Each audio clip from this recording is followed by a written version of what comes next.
جناب ابو طالب کی وفات کے چند روز بعد سیدہ خدیجہ رضی اللہ عنہا نے انتقال فرمایا۔ آپ اپنے شفیق چچا کی وفات کے صدمے سے ابھی سنبھلے بھی نہیں تھے کہ سیدہ خدیجہ رضی اللہ عنہا جیسی جانثار اور غم گسار رفیقہ حیات دنیا سے رخصت ہو گئیں۔ ان کی وفات نبوت کے 10ویں سال ماہ رمضان میں ہوئی۔ اس وقت ان کی عمر 65 برس تھی۔ رسول اللہ صلی اللہ علیہ وسلم کا ارشاد ہے، جس وقت لوگوں نے میرے ساتھ کفر کیا وہ مجھ پر ایمان لائیں، جس وقت لوگوں نے مجھے جھٹلایا انہوں نے میری تصدیق کی، جس وقت لوگوں نے مجھے محروم کیا انہوں نے مجھے اپنے مال میں شریک کیا، اور اللہ نے مجھے ان سے اولاد دی اور دوسری بیویوں سے کوئی اولاد نہ دی۔ ان کی میت خود آپ نے قبر میں اتاری۔ اس سال کا نام خود آپ نے عام الحزن رکھا۔ یہ نام تاریخ اسلام کا جز بن گیا۔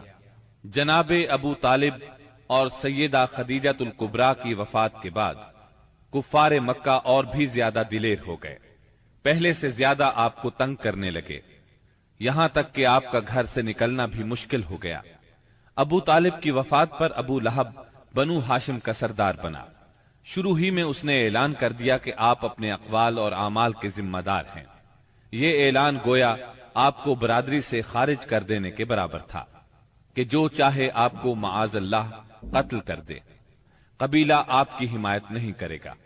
آخر کار آپ شوال 10 نبوت اواخر مئی یا اوائل جون 619 عیسوی کو اس ارادے سے طائف تشریف لے گئے کہ بنی ثقیف کو اسلام کی طرف بلائیں، اور اگر وہ اسلام قبول نہ کریں تو انہیں کم از کم اس بات پر آمادہ کریں کہ وہ آپ کو اپنے ہاں چین سے بیٹھ کر کام کرنے کا موقع دیں۔ طائف مکہ معظمہ سے 60 میل کے فاصلے پر پہاڑوں میں ایک سرسبز و شاداب مقام ہے، جو اپنی خوشگوار آب و ہوا کی وجہ سے اہل حجاز کے لیے ایک صحت افزا مقام کی حیثیت رکھتا ہے۔ جس وقت آپ نے طائف کا سفر اختیار کیا، وہاں قبیلہ بنو ثقیف برسر اقتدار تھا۔ آپ کو اس وقت کوئی سواری تک میسر نہیں تھی۔ مکہ معظمہ سے طائف تک کا سفر آپ نے پیدل طے کیا۔ آپ کے ساتھ صرف زید بن حارثہ رضی اللہ عنہ تھے۔ راستے میں جس قبیلے سے گزر ہوتا اسے اسلام کی دعوت دیتے، لیکن کسی نے بھی دعوت قبول نہ کی۔ وہاں پہنچ کر آپ نے 10 دن قیام فرمایا۔ اس قیام کے دوران ثقیف کے 3 سرداروں کے پاس گئے جو آپس میں بھائی تھے، جن کے نام یہ ہیں: عبد یالیل، مسعود اور حبیب۔ ان کے والد کا نام عمرو بن عمیر ثقفی تھا۔ آپ نے انہیں اللہ کی اطاعت اور اسلام کی مدد کی دعوت دی۔ انہوں نے انکار کر دیا اور خوف محسوس کیا کہ کہیں ان کا نوجوان طبقہ آپ کی تبلیغ سے متاثر نہ ہو جائے۔ مجبوراً آپ کو طائف چھوڑنا پڑا۔ جب آپ وہاں سے نکلے تو ثقیف کے سرداروں نے اپنے ہاں کے لفنگوں کو آپ کے پیچھے لگا دیا۔ وہ راستے کے دونوں طرف دور تک آپ پر آوازیں کستے چلے گئے۔ انہوں نے گالیاں بھی دیں اور پتھر بھی مارے۔ اس قدر پتھر مارے کہ آپ زخموں سے چور ہو گئے اور اس قدر خون نکلا۔ اس حالت میں آپ عتبہ اور شیبہ ابنائے ربیہ کے ایک باغ میں بیٹھ گئے۔ یہ باغ طائف سے 3 میل کے فاصلے پر واقع تھا۔ باغ میں ایک دیوار سے ٹیک لگا کر انگور کی بیل کے سائے میں بیٹھ گئے۔ جو کچھ پیش آیا اس پر سوچ بچار کر رہے تھے۔ چنانچہ آپ نے ایک رقت انگیز دعا فرمائی جو دعائے مستضعفین کے نام سے مشہور ہے، جس کا مفہوم یہ ہے: الہی میں تجھ سے اپنی کمزوری و بے بسی اور لوگوں کے نزدیک اپنی بے قدری کا شکوہ کرتا ہوں۔ یا ارحم الراحمین، تو کمزوروں کا رب ہے، تو میرا بھی رب ہے۔ تو مجھے کس کے حوالے کر رہا ہے؟ کیا کسی بیگانے کے جو میرے ساتھ تندی سے پیش آئے، یا کسی دشمن کے جسے تو نے میرے معاملے کا مالک بنا دیا ہے؟ اگر مجھ پر تیرا غضب نہیں ہے تو کوئی پرواہ نہیں، لیکن تیری عافیت میرے لیے زیادہ کشادہ ہے۔ میں تیرے چہرے کے اس نور کی پناہ چاہتا ہوں جس سے تاریکیاں روشن ہو گئیں اور جس سے دنیا اور آخرت کے معاملات درست ہوئے، کہ تو مجھ پر اپنا غضب نازل کرے یا تیرا عتاب مجھ پر وارد ہو۔ مجھے تیری رضا مطلوب ہے، یہاں تک کہ تو خوش ہو جائے، اور تیرے بغیر کوئی زور اور طاقت نہیں۔ واپسی پر آپ بہت دل شکستہ تھے، غمگین تھے۔ جب آپ قرن المنازل کے قریب پہنچے تو محسوس ہوا آسمان پر ایک بادل سا چھایا ہوا ہے۔ نظر اٹھائی تو جبرائیل علیہ السلام سامنے تھے۔ انہوں نے کہا، آپ کی قوم نے جو جواب آپ کو دیا اللہ نے اس کو سن لیا ہے۔ اب یہ پہاڑوں کا منتظم فرشتہ اللہ نے بھیجا ہے، جو آپ حکم دینا چاہیں دے سکتے ہیں۔ پھر پہاڑوں کے فرشتے نے آپ کو سلام کر کے عرض کیا، آپ فرمائیں تو دونوں طرف کے پہاڑ ان لوگوں پر الٹ دوں۔ آپ نے فرمایا، نہیں، بلکہ مجھے امید ہے کہ اللہ تعالیٰ ان کی نسل سے ایسے لوگ پیدا کرے گا جو صرف ایک اللہ کی عبادت کریں گے اور اس کے ساتھ کسی کو شریک نہیں ٹھہرائیں گے۔ آپ طائف سے نکل کر چند روز نخلا کے مقام پر ٹھہرے، پریشان تھے کہ اب کیسے مکہ جاؤں۔ طائف میں جو کچھ گزری اس کی خبریں وہاں تک پہنچ چکی ہوں گی۔ اب تو کفار پہلے سے بھی زیادہ دلیر ہو جائیں گے۔ انہی دنوں کا ذکر ہے، ایک رات آپ نماز میں قرآن پڑھ رہے تھے کہ جنوں کے ایک گروہ کا ادھر سے گزر ہوا۔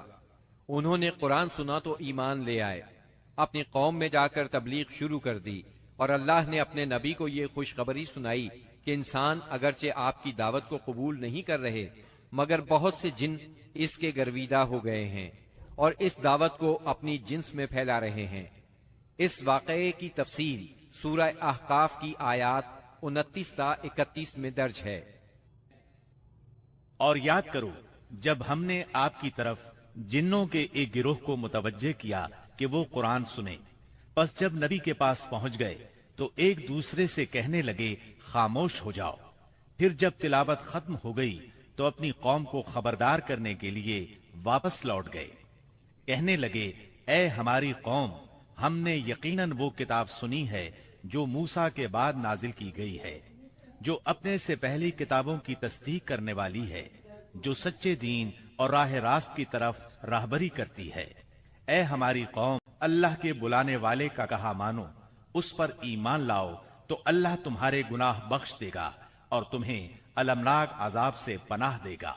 اس موقع پر جن آپ کے سامنے نہیں آئے تھے، نہ آپ نے ان کی آمد کو محسوس کیا تھا، بلکہ بعد میں اللہ نے وحی کے ذریعے سے آپ کو ان کے آنے اور قرآن سننے کی خبر دی۔ اس کے بعد تو جنوں کے پے در پے وفود حاضر ہونے لگے اور آپ سے ان کی آمنے سامنے ملاقاتیں ہوتی رہیں۔ چند روز بعد رسول اللہ صلی اللہ علیہ وسلم نخلا سے نکل کر مکہ معظمہ روانہ ہوئے۔ آپ کو اللہ کی طرف سے کشادگی اور فراخی کی امید تھی، جبکہ قریش کی طرف سے شر اور گرفت کا ڈر بھی تھا، اس لیے آپ نے احتیاط فرمائی۔ مکہ معظمہ کے قریب پہنچ کر ہیرا میں ٹھہر گئے اور اخنس بن شریک کے پاس ایک آدمی بھیجا کہ وہ آپ کو پناہ دے، مگر اس نے معذرت کر لی کہ وہ حلیف ہے اور حلیف پناہ نہیں دے سکتا۔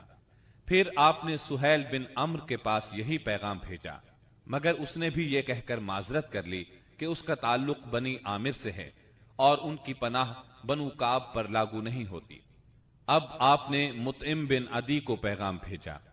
مطعم کا دادا نوفل بن عبد مناف نبی اکرم صلی اللہ علیہ وسلم کے جد اعلی ہاشم بن عبد مناف کا بھائی تھا، اور عبد مناف قبیلہ قریش کی سب سے معزز شاخ تھی۔ چنانچہ مطعم نے جواب میں ہاں کر دی اور خود اپنے بیٹوں کے ساتھ ہتھیار بند ہو گیا اور آپ کو بلوا بھیجا۔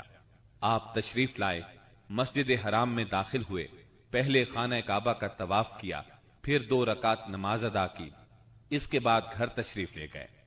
اس دوران میں مطعم بن عدی اور اس کی اولاد نے مسلح حالت میں آپ کو اپنے گھیرے میں لیے رکھا، اور مطعم نے قریش میں اعلان کیا کہ اس نے محمد صلی اللہ علیہ وسلم کو پناہ دے رکھی ہے۔ قریش نے اس کی اس پناہ کو منظور کیا۔ رسول اللہ صلی اللہ علیہ وسلم کا معمول تھا کہ جب حج کا زمانہ آتا اور قبائل عرب مکہ معظمہ کے قرب و جوار میں اترتے تو آپ ایک ایک قبیلے کے پاس جاتے، اسلام کی تبلیغ فرماتے، میلوں میں جا کر بھی واعظ فرماتے، قبائل کا دورہ بھی کرتے۔ طائف سے واپس آ کر آپ نے تبلیغی سرگرمیوں کا دائرہ وسیع کر دیا۔ آپ مختلف قبائل کے محلوں میں جاتے یا مکہ سے باہر چلے جاتے، اور کہیں نہ جا پاتے تو راستوں میں کھڑے ہو جاتے، جو مسافر بھی مل جاتا اسے اللہ کا پیغام سناتے۔ آپ کی تبلیغی کوششوں سے جہاں عام آدمیوں نے اسلام قبول کیا، وہاں اثر و رسوخ رکھنے والے خواص نے بھی اس نعمت کو حاصل کیا۔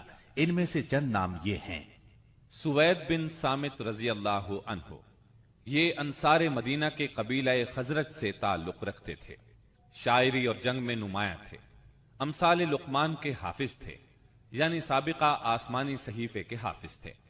یہ جب مدینہ منورہ واپس پہنچے تو جنگ بؤاس چھڑ گئی اور اسی میں قتل کر دیے گئے۔ یہ مدینے کے پہلے نوجوان تھے جو آپ کی دعوت سے متاثر ہوئے۔ ایاس بن معاذ رضی اللہ عنہ مدینہ منورہ کے مشہور قبائل اوس اور خزرج کے خونریز مارکوں میں قبیلہ اوس کو شکست ہوئی اور اوس کے معزز لوگ قریش مکہ کے پاس گئے کہ خزرج کے مقابلے میں انہیں اپنا حلیف بنا لیں۔ ایاس بن معاذ اس وفد کے رکن تھے۔ آپ صلی اللہ علیہ وسلم سے ملاقات کا شرف حاصل ہوا تو اسلام قبول کیے بغیر نہ رہ سکے۔ جب یہ واپس مدینے پہنچے تو ان کا انتقال ہو گیا۔ زماد ازدی رضی اللہ عنہ یہ یمن کے باشندے اور قبیلہ ازد شنوا کے ایک فرد تھے۔ اہل عرب میں جھاڑ پھونک اور تعویذ گنڈے کے لیے مشہور تھے۔ انہیں کسی نے آپ کے بارے میں بتایا کہ آپ پر جنات کا اثر ہے، تو یہ آپ کا علاج کرنے کی غرض سے مکہ آئے اور پہلی ہی ملاقات میں آپ کے ہاتھوں پر بیعت کر کے اسلام قبول کیا، پھر واپس یمن چلے گئے۔ طفیل بن عمرو دوسی رضی اللہ عنہ یہ یمن کے قبیلے دوس کے سردار تھے۔ وہاں ان کی ایک طرح سے حکومت تھی۔ خود شاعر تھے، بہت ذہین تھے۔ مکہ میں ان کی آمد پر اہل مکہ نے شہر سے باہر نکل کر ان کا استقبال کیا۔ آپ سے ملاقات کا شرف حاصل ہوا۔ آپ نے اسلام کی تعلیمات سنائی، قرآن کریم کی بعض آیات کی تلاوت فرمائی۔ اللہ کے کلام کے اثر سے وہ بھی ایمان لے آئے۔ ابو ذر غفاری رضی اللہ عنہ یہ یثرب کے اطراف میں رہنے والے تھے۔ رسول اللہ صلی اللہ علیہ وسلم سے ملنے کی خواہش میں پیدل چل کر مکہ معظمہ پہنچے۔ سیدنا علی رضی اللہ عنہ کے ساتھ آپ کی خدمت میں پہنچے۔ آپ نے انہیں اسلام کی تلقین کی۔ ابو ذر اسی وقت مسلمان ہو گئے۔ آپ نے ان سے فرمایا، ابو ذر ابھی اس بات کو پوشیدہ رکھو اور اپنے علاقے میں واپس چلے جاؤ۔ جب تمہیں ہمارے ظہور کی خبر مل جائے تو موقع دیکھ کر آ جانا۔ سیدنا ابو ذر غفاری رضی اللہ عنہ نے عرض کیا، پہلے تو اس خیال سے اپنے مکہ آنے کا مقصد چھپایا تھا کہ کہیں دشمنوں کے ہاتھ نہ لگ جاؤں اور سیدھا آپ کی خدمت میں نہ پہنچ سکوں۔ اب کیا ڈر ہے، میں تو اب کفار کے درمیان اسلام کا اعلان کر کے ہی وطن جاؤں گا۔ چنانچہ ابو ذر غفاری رضی اللہ عنہ کعبے میں آئے۔ وہاں قریش موجود تھے۔ ان کے اجتماع میں بلند آواز سے کلمہ شہادت پڑھا۔ بس پھر کیا تھا، کفار پکار اٹھے، مارو اس بے دین کو۔ کفار چاروں طرف سے ان پر ٹوٹ پڑے، انہیں نیچے گرا لیا اور خوب مارا۔ سیدنا عباس رضی اللہ عنہ نے دیکھ لیا، پکار اٹھے، یہ تو قبیلہ غفار کا آدمی ہے، جہاں تم تجارت کے لیے جاتے ہو اور کھجوریں لاتے ہو، اگر یہ مر گیا تو تم تجارت کے لیے اس طرف نہیں جا سکو گے۔ یہ سن کر انہوں نے ابو ذر کو چھوڑ دیا۔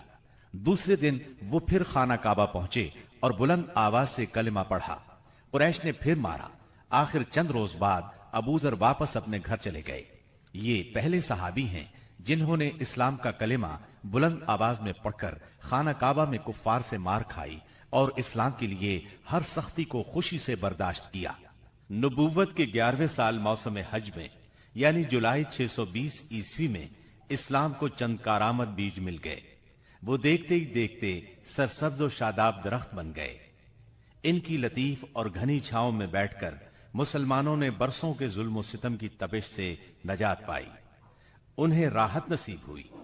ان حضرات کے نام یہ ہیں: اسعد بن زرارہ، اوف بن حارث بن رفاعہ، یہ اوف بن افرا کے نام سے مشہور تھے، رافع بن مالک بن عجلان، قطبہ بن عامر بن حدیدہ، عقبہ بن عامر بن نابی اور جابر بن عبداللہ بن ریاح۔ یہ لوگ 11 نبوت میں حج کے لیے آنے والوں کے ہمراہ آئے تھے۔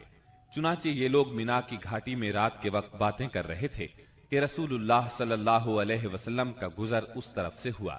آپ نے آواز سنی تو ان کا رخ کیا، ان کے نزدیک پہنچ کر فرمایا، آپ کون لوگ ہیں؟ وہ بولے، ہم قبیلہ خزرج کا ایک گروہ ہیں۔ آپ نے فرمایا، یعنی یہود کے حلیف؟ وہ بولے، ہاں۔ آپ ٹھیک سمجھے۔ اس پر آپ نے فرمایا تو پھر کیوں نہ آپ حضرات سے بیٹھ کر کچھ بات چیت کی جائے؟ انہوں نے کہا ضرور، کیوں نہیں، تشریف رکھیے۔ چنانچہ آپ صلی اللہ علیہ وسلم وہاں ان کے پاس بیٹھ گئے۔ آپ نے ان پر اسلام کی حقیقت واضح کی، قرآن کی تلاوت کی اور اللہ عز و جل کی طرف دعوت دی۔ اس پر انہوں نے ایک دوسرے سے حیران ہو کر کہا، دیکھو یہ تو وہی نبی معلوم ہوتے ہیں جن کے حوالے سے یہود تمہیں دھمکیاں دیا کرتے ہیں، کہیں وہ اسلام لانے میں پہل نہ کر جائیں۔ چنانچہ ان حضرات نے فوراً ہی اسلام قبول کر لیا۔ پھر انہوں نے کہا، ہم اپنی قوم کو ایسی حالت میں چھوڑ کر آئے ہیں کہ کسی اور قوم میں ان جیسی دشمنی نہیں ہے، بس اگر اللہ تعالیٰ انہیں آپ پر اکٹھا کر دے تو ان کے لیے آپ سے معزز کوئی نہیں ہوگا۔ پھر انہوں نے وعدہ کیا، ہم دین کی دعوت دیں گے، آئندہ سال حج کے موقع پر پھر آپ سے ملاقات کریں گے۔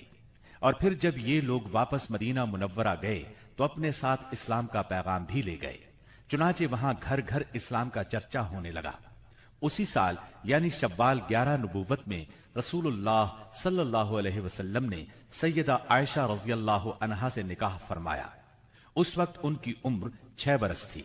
پھر ہجرت کے پہلے سال شوال ہی میں مدینے میں ان کی رخصتی ہوئی، اس وقت ان کی عمر 9 برس تھی۔